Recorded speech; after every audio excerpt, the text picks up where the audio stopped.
So I wanted to start with a little story that I think is emblematic of our field, but telling for where we need to go. Which is, as Heather said, I had this great privilege to be a scientific consultant on the film made by Pete Docter and Ronnie Del Carmen at Pixar, Inside Out. And many of you probably saw the movie, and many of you are young enough to have really had a personal impact from watching the movie.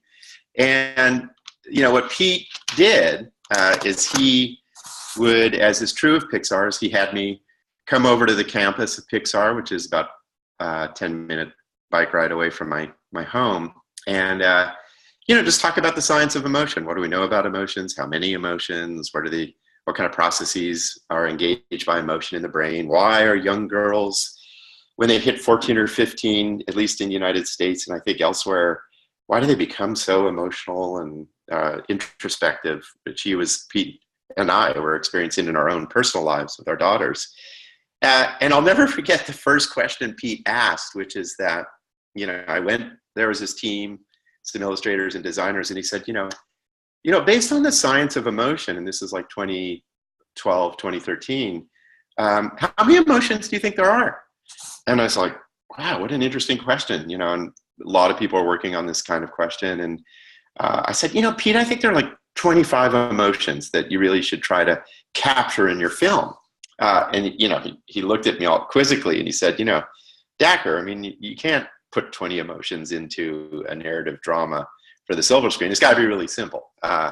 And he reverted to the tried and true emotions that we've been studying for so long, with positive emotions and fear and anger and disgust and sadness. And of course, that anchoring, both in the film and then really more broadly in the science of emotion, traces back, as all of you probably know, to one of the most contested lines of science of emotion, which is the Ekman and Friesen and Sorensen research in New Guinea. And that's a picture of Paul Ekman when he was doing this work in New Guinea in his 30s. He gathered data on 6 emotions with different methodologies, showed, at the time they were universal. There's been a lot of debate around those studies, but it really anchored the field to the basic 6, right?